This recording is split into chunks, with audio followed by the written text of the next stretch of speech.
बदलाव की आहट। फाल्गुन के महीने का अंतिम सप्ताह चल रहा था। खेतों में गेहूं की सुनहरी बालियां लहलहा रही थीं। आम के बागों में बौर आने लगी थी। हल्की गुलाबी ठंड अभी बची थी, लेकिन दोपहर में धूप तेज होने लगी थी। यह संकेत था कि गर्मी बस आने ही वाली है। गांव में रामलाल नाम का एक किसान रहता था। वह अपनी पत्नी सुमित्रा, बेटे मोहन और बेटी राधा के साथ खेतों में काम करता था। उसका परिवार खेती पर निर्भर था। जैसे जैसे गर्मी के दिन नजदीक आ रहे थे, वैसे वैसे रामलाल और गांव के अन्य लोग अपनी तैयारियां करने लगे थे।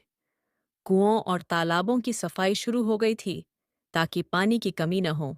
मोहन, जो सिर्फ 10 साल का था, बहुत उत्साहित था। उसे आम का मौसम बहुत पसंद था। वह सोच रहा था, बस कुछ ही दिनों में पके आम खाने को मिलेंगे। लेकिन उसे यह अंदाजा नहीं था कि गर्मी सिर्फ आम का मौसम ही नहीं लाती, बल्कि अपने साथ कई मुश्किलें भी लेकर आती है। गर्मी की दस्तक। कुछ ही दिनों में सूरज की तपिश बढ़ गई। सुबह की ठंडी हवा गायब होने लगी। दोपहर की धूप अब सहन नहीं हो रही थी। बच्चे अब दिन में बाहर खेलने से बचने लगे।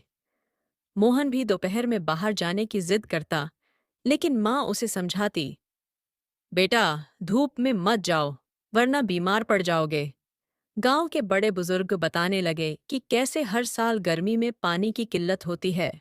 उन्होंने कुएं से पानी निकालने की मात्रा तय कर दी थी, ताकि पूरे मौसम के लिए पर्याप्त पानी बचा रहे। गांव के लोग छतों पर घास डालने लगे ताकि घर ठंडे रहें। गर्मी बढ़ने के साथ ही खेतों में भी बदलाव आने लगे। गेहूं की कटाई का समय आ गया था। रामलाल और उसके साथी सुबह सुबह ही खेतों में जाने लगे ताकि दोपहर की तेज धूप से बच सकें।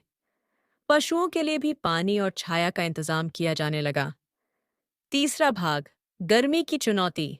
गर्मी अब पूरी तरह आ चुकी थी। आसमान में बादल नहीं थे और सूरज जैसे आसमान से आग बरसा रहा था। दोपहर के समय गांव के रास्ते सूने हो जाते थे। कुएं और तालाबों का पानी धीरे धीरे कम होने लगा।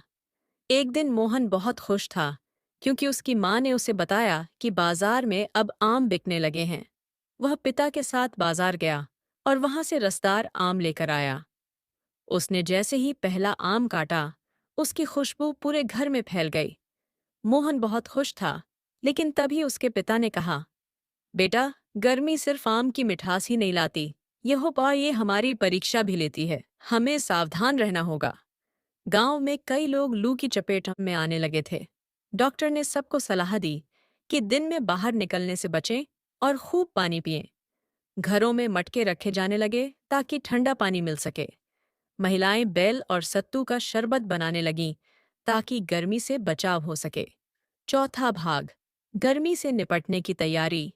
अब गांव के लोग पूरी तरह गर्मी के लिए तैयार हो चुके थे।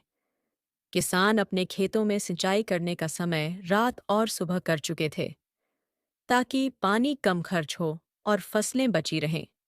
गांव के तालाबों में पानी बचाने के लिए उसमें घास डाली जाने लगी, ताकि पानी जल्दी वाष्पित न हो। मोहन की माँ ने घर के बाहर नीम के पत्ते टांग दिए ताकि मक्खी मच्छर कम हो। घर के दरवाजों पर भीगे हुए बोरे लटकाए जाने लगे ताकि हवा ठंडी होकर अंदर आए। गर्मी के दिनों में गांव का जीवन पूरी तरह बदल गया था। सुबह और शाम की हलचल बढ़ गई थी, जबकि दोपहर में लोग अपने घरों में ही रहते थे। स्कूल में भी समय बदल दिया गया था ताकि बच्चे तेज धूप में न जाएं। पांचवां भाग, गर्मी के आनंद और परेशानियां। गर्मी के अपने मजे भी थे। रात में लोग छतों पर सोने लगे थे, जहां ठंडी हवा चलती थी। बच्चे रात में कहानियां सुनते और तारों को गिनते। कभी कभी अचानक आंधी आ जाती और पूरा गांव धूल से भर जाता। गर्मी की छुट्टियां भी शुरू हो गई थीं और मोहन अब अपने दोस्तों के साथ दिन में आम के पेड़ के नीचे बैठकर कहानियां सुनता और शाम को तालाब में नहाने चला जाता। गांव में शादी ब्याह के आयोजन भी शुरू हो गए थे, क्योंकि यह मौसम उनकी तैयारियों के लिए अच्छा माना जाता था। लेकिन गर्मी की परेशानियां भी कम नहीं थीं। बिजली कटौती बढ़ गई थी, जिससे पंखे और कूलर चलाना मुश्किल हो गया था। गांव के कई कुएं सूख गए थे, जिससे पानी की समस्या बढ़ गई थी। समाप्ति। गर्मी का सबक। गर्मी सिर्फ एक मौसम नहीं थी, यह एक परीक्षा थी जिसमें धैर्य, समझदारी और तैयारी की जरूरत थी। रामलाल के परिवार ने इस मौसम को समझा और उसकी चुनौतियों का सामना किया। मोहन को भी एहसास हुआ कि गर्मी केवल आम और छुट्टियों का मौसम नहीं है, बल्कि यह एक ऐसा समय भी है जब हमें पानी बचाने, शरीर को ठंडा रखने और खुद का ख्याल रखने की जरूरत होती है। गर्मी की रातों में जब पूरा गांव छतों पर सोता, तो तारे जैसे आसमान से बातें करते। मोहन भी उन्हें देखकर सोचता, गर्मी हर साल आएगी, लेकिन अगर हम पहले से तैयार रहें, तो हम इसकी परेशानियों से बच सकते हैं और इसके मज़े भी उठा सकते हैं। और इस तरह गर्मी के मौसम ने गांव को एक नई सीख दी, संयम, समझदारी और प्रकृति के साथ तालमेल बिठाने की।